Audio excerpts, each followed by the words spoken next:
Kaixo, hau Kontsumo TV da, eta gaur zaharkitze programatuaren inguruan hitz egingo dizuegu. Gaur egun, erosten ditugun produktuek bizitza mugatua dute.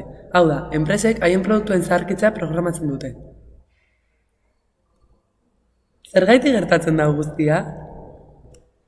Zaharkitzapen programatua batez ere enpresaria aberasteko sortua dago.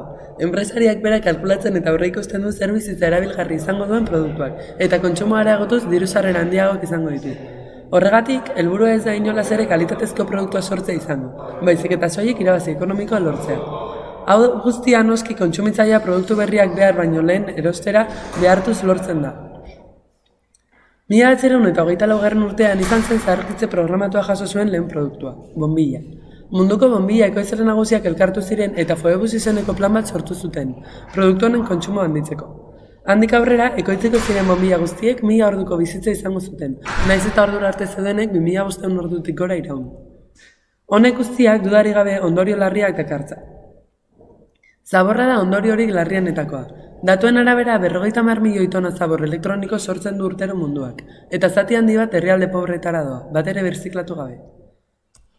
Beraz, zer egin dezakegu honen aurka? Honen aurka joateko ohitura aldaketa bat beharrezkoa izango da. Lagungarri gertatu daitezke ISSOP eta antzeko ziurtagiriak. Zaharkitze programaturik ez dutela ziurtatzen duten zigilu fidagarriak baitira. Gainera, erosketa formak ere aldatu ditzakegu, eta bigarren eskuko merkatuak probatu ditzakegu.